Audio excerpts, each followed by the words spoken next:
আম্মা জান খাদিজাতুল কুবরা অনেক বিরাট বড় একটা ব্যবসা তিনি মক্কা থেকে সিরিয়াতে পাঠাবেন, কিন্তু কার নেতৃত্বে পাঠাবেন চিন্তায় পড়ে গেলেন। এত বড় একটা ব্যবসা, কিন্তু বিশ্বস্ত একজন লোক দরকার। সারা মক্কায় ছড়িয়ে গেল মুহাম্মদ সাল্লাল্লাহু আলাইহি সাল্লাম আল আমিন, আমার নবীর নাম ছড়িয়ে গেল, তিনি বিশ্বস্ত সারা মক্কায়। খাদিজার মনে মনে টার্গেট হলো তাকে ডাকা দরকার। এদিকে নবীজির চাচা আবু তালিব বললেন, ভাতিজারে সন্তান আমার, তুমি তো জানো আমরা অভাব অনটনের মধ্যে পড়ে গেছি, তুমি যদি কিছু কাজ কারবার করতে পারো তাহলে আমাদের জন্য উপকার হয়। কারণ ভাতিজাকে তিনি সন্তানের মতো আদর করতেন, কোলে পিঠে করে নিয়ে ঘুরে বেড়াইতেন, চোখের সামনে থেকে কখনো ভাতিজাকে সরাইতেন না। একটা কথা মনে রাখবেন, ভাতিজা সন্তানের মতো, চাচারা বাবার মতো। ভাতিজা সন্তানের মতো, চাচারা বাবার মতো। এই জন্য আমাদের কিছু কিছু অঞ্চলে দেখবেন বড় চাচিরে বড় আম্মা কয়, মেজো চাচিরে মেজো আম্মা কয়, বড় চাচারে বড় আব্বা কয়, মেজো চাচারে মেজো আব্বা কয়। ঠিক আছে না? এরকম এরকম হইলে কিন্তু বালা, এরকম হইলে কি বালা, তাহলে সংসারে ঝামেলা হয় না। সংসারে কি হয় না? ঝামেলা হয় না। চাচিরা যদি ভাতিজাদেরকে সন্তানের নজরে দেখে তাহলে আর ঝগড়া ফসাদ হয় না। আর যদি সন্তানের নজর উঠে যায় তখন এই যুদ্ধ বিগ্রহ লেগে যায়, ফানাফারি গুতাগুতি কিলিকিলি ফানাফারি লেগে যায়। হযরত আল্লাহর নবীর চাচা আবু তালিব ভাতিজাকে সন্তানের মতো স্নেহের নজরে সবসময় দেখতেন, কখনো চোখের আড়াল হতেন না, আড়াল করতেন না, নিজের সাথে সাথে রাখতেন। তো বললেন, ভাতিজারে সন্তান আমার, তুমি চলে যাও সিরিয়াতে। শুনছি খাদিজা অনেক বড় ব্যবসা পাঠাইতে চায়, তা আমি চাই তুমি যদি খাদিজারে ব্যবসাটা দেখো তাহলে আমি কি প্রস্তাব নিয়ে যাব। আল্লাহর নবী বললেন, চাচা যান অপেক্ষা করেন, তিনি আমাদের কাছে প্রস্তাব পাঠাবে, তিনি আমাদের কাছে প্রস্তাব পাঠাবে। ঠিকই তাই, খাদিজা প্রস্তাব পাঠাইলেন। নবীজির চাচা আল্লাহর নবীকে নিয়ে গেলেন। নবীজির চাচা আবু তালিব ভিতরে কথাবার্তা বলতে লাগলেন। কথাবার্তা কমপ্লিট হয়ে গেল। বিরাট বড় ব্যবসা আম্মাজান খাদিজা নবীজির উপরে বুঝাই দিলেন। খাদিজা রাদিয়াল্লাহু আনহা একজন দাসী ছিল, দাস ছিল, সেই দাসটাকে নবীজির দায়িত্ব দিয়ে বললেন, আপনি নিয়ে যাবেন, আপনার খেদমত করবে, দেখাশোনা করবে, আপনাকে সাহায্য করবে। সেই দাসকে নিয়ে নবীজি ব্যবসার উদ্দেশ্যে সিরিয়ার পানে রওনা করলেন। কোন বর্ণনা আসে তিনি ইয়ামানে ব্যবসায় গেলেন, তবে সঠিক মতামত তিনি সিরিয়াতে গেলেন। সিরিয়াতে যাওয়ার পরে ওই দাস লক্ষ্য করলেন তিনি একটা জায়গা বসে আছেন আর তার মাথার উপরে মেঘমালা ছায়া দিতেছে। সারা পথ যত মন যায় ওই দাস লক্ষ্য করলো আকাশের মেঘ শুধু ছায়া দিতে থাকে। একসাথে বলবেন আল্লাহু আকবার। বনের যত পশুগণ ভক্তি করতই দুই চরণ, মেঘমালা ছায়া দিত গায় গো নবীজি, কোন সাধনে পাইব তোমায়, কোন সাধনে দেখিব তোমায় গো নবীজি, আপনাকে দেখিবার মনে চায়। দাস লক্ষ্য করে শুধু মেঘমালা ছায়া দেয়। সিরিয়াতে যাওয়ার পরে তিনি বসে আছেন, এমন সময় এক ইহুদি, এক খ্রিস্টান পাদ্রী আসছে, ধর্মযাজক আসছে, তাওরাত জবুর ইনজিলে পারদর্শী আলেম, এসে দাসে ডাক দে বলল, হে দাস, তুমি কি তারে চিনো? বলে, হ্যাঁ চিনি, তিনি কুরাইশ বংশের মক্কার সম্ভ্রান্ত পরিবারের বনি হাশেমের সন্তান।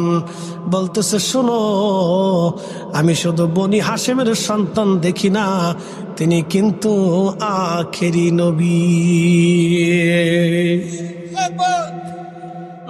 দাস তো অত কিছু বুঝে নাই। তিনি কিন্তু আখিরি নবী, আমি বলে দিলাম, আল্লাহর নবী ব্যবসা বাণিজ্য করে বিরাট লাভবান হয়ে রওনা হলেন পণ্য সামগ্রী নিয়ে মক্কায়। যত পথ আসে আকাশের মেঘ নবীকে ছায়া দিতে থাকে। ওই দাসে লক্ষ্য করে নবীজি যায় আর শুধু অলৌকিক দৃশ্য দেখা যায়। গাছেরা নোয়ায় যায়, নোয়ায় নোয়ায় পড়ে, গাছেরা সমস্ত ডালপালা দিয়ে নোয়ায় পড়ে, আকাশের মেঘমালা ছায়া দেয়, পশু পাখিরা নবীকে সে সালাম দেয়। জোরে বলা যাবে কি আল্লাহু আকবার। অনেক লাভ করার পরে আল্লাহ নবীজি খাদিজা রাদিয়াল্লাহু আনহাকে ব্যবসা বুঝিয়ে দিলেন। এবার খাদিজা ওই যে গোয়েন্দা পাঠাই দিছে, তুমি সব বৃত্তান্ত খবর দিবা। খাদিজার কাছে ওই দাসে ডাক দে বললেন, মনিব আমার, আপনি যে লোকটাকে ব্যবসার জন্য পাঠাইছেন এই লোকটা সাধারণ কোনো লোক না। বলে কেমন? যত রাস্তায় গেছি আর আইছি লক্ষ্য করছি আকাশে মেঘমালা তারে ছায়া দেয়। সিরিয়াতে ব্যবসা করতে গেছি, এক ধর্মযাজক আমাকে পরিচয় দিতে বললেন। আমি বললাম তিনি মক্কার অধিবাসী বনু হাশিমের সন্তান। তিনি আমাকে ডাক দিয়ে বললেন, তিনি শুধু বনু হাশিমের সন্তান না, তিনি হলেন আখিরি নবী, ইনি পৃথিবীর শেষ নবী। জগৎ জুড়া তার সম্মান সুখ্যাতি তাম পৃথিবীতে ছড়িয়ে যাবে। আল্লাহ মনিব, তিনি কিন্তু সাধারণ কোন লোক না। তাম জীবনে যত ব্যবসা করছেন এই বছরের মতো এত বরকত হয় নাই। তিনি অনেক বড় বরকতওয়ালা ব্যক্তি। আম্মাজান খাদিজা রাত বুঝার বাকি নাই, তিনি খুবই বিচক্ষণ, শিক্ষিতা এবং বুদ্ধিমতী নারী ছিলেন। সাথে সাথে তিনি চিন্তা করলেন, তাহলে এই যুবকের খেদমতে বাকি জীবন আমাকে কাটাইতে হবে।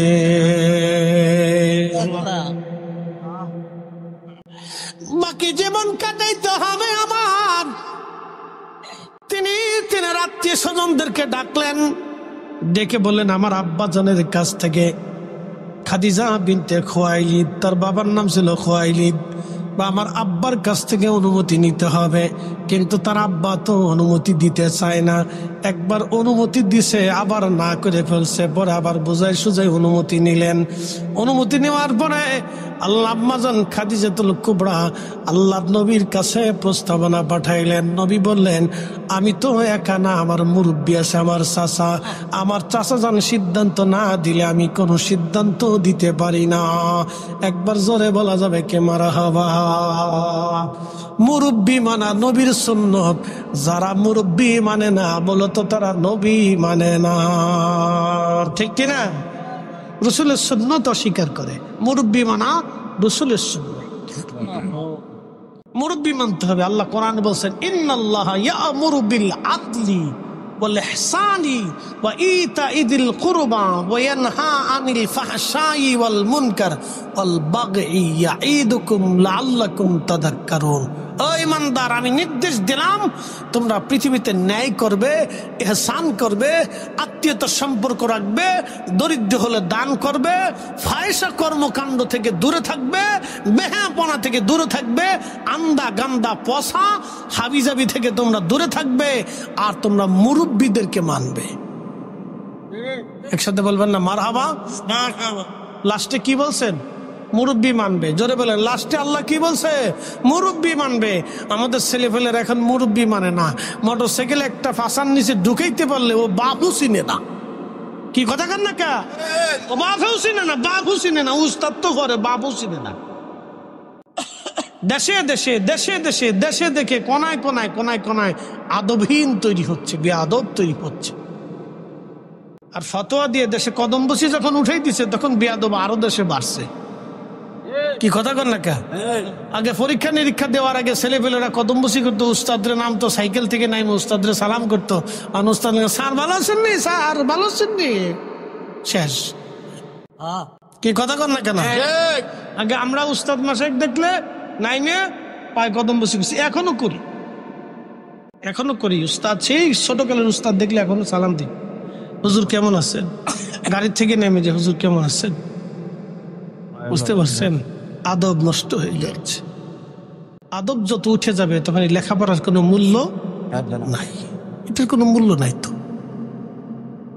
লেখাপড়া যদি মানুষকে মানুষ না বানাইতে পারে তাহলে সেই লেখাপড়া দিয়ে আপনি কি করবেন?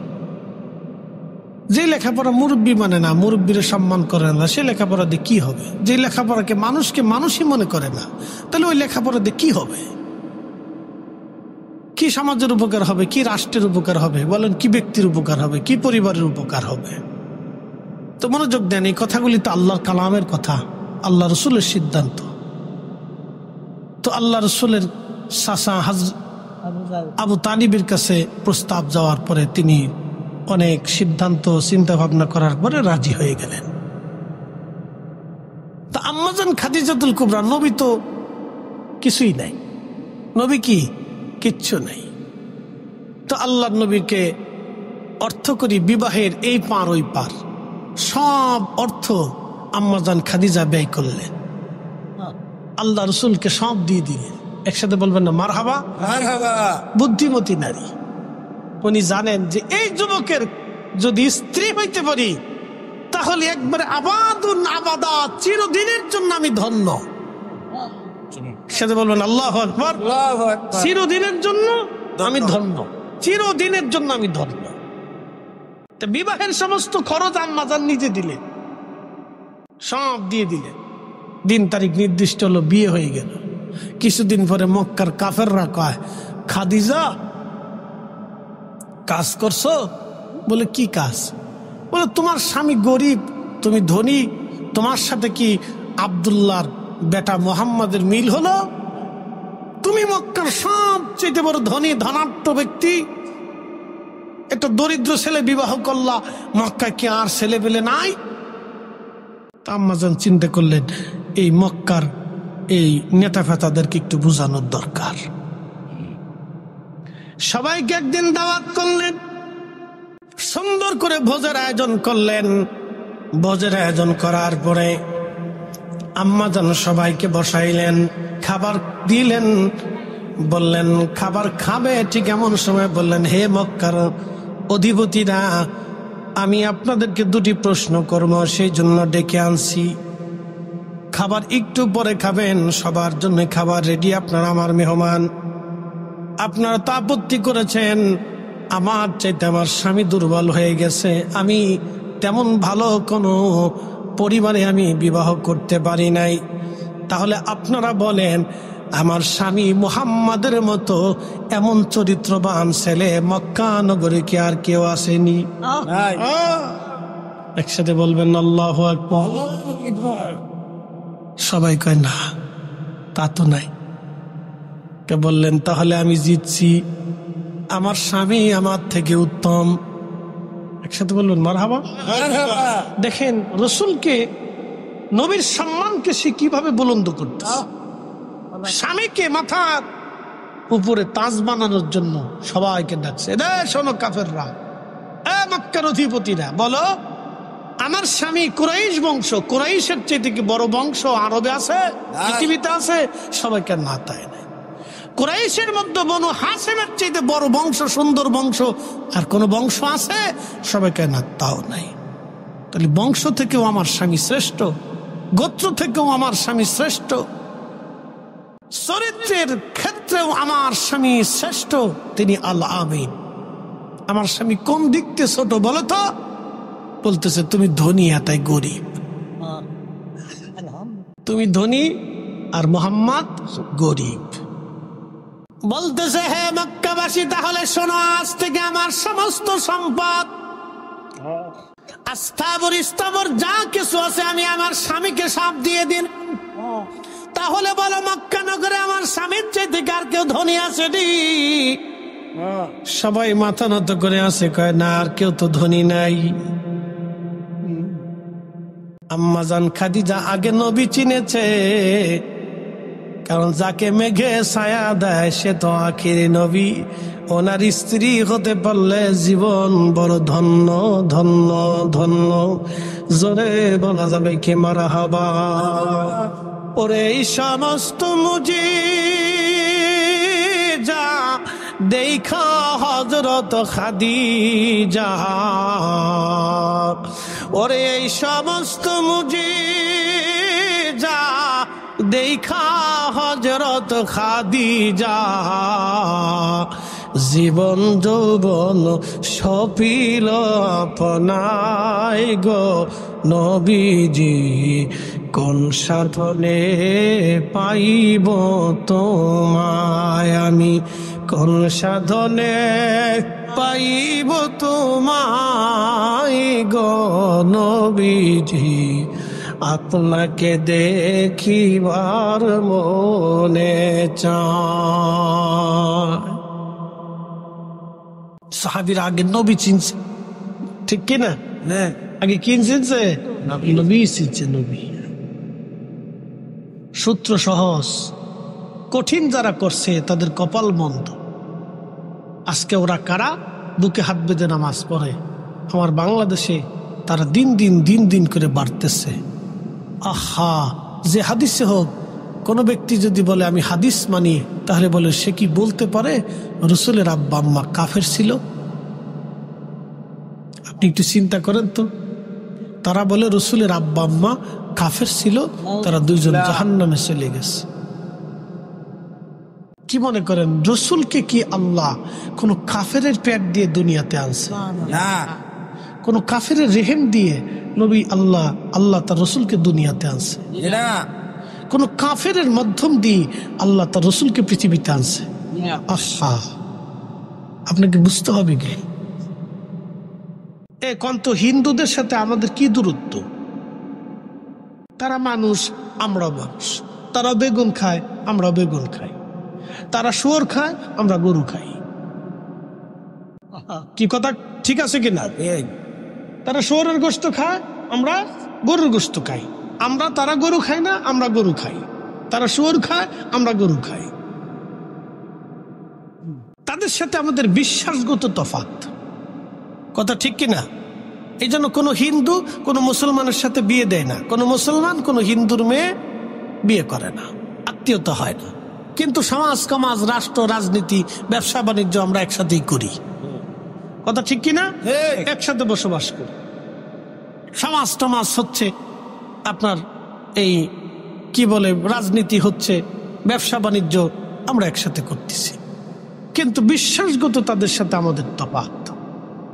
তো কোন ব্যক্তি যদি বিশ্বাস করে যে আল্লাহ নবীর আব্বা আম্মা জাহান্নামী, তার সাথে তো আমাদের সুন্নিদের আতাত হইতে পারে না। কি কথা কর না কেন? আমরা জীবন গেলেও তাকে মানতে পারি, তারে মাইনে আমি জাহান্নামে যাইতে পারবো? তারে মাইনে আমি রসুলের সুপারিশকে ধ্বংস করতে পারবো? আমার জীবনকে বরবাদ করতে পারবো না। আপনাদেরকে বুঝতে হবে, লম্বা কথা বাড়াবো না। আসেন নবীজিকে দাঁড়ায় সালাম জানাই, ইয়া নবী সালাম আলাইকা।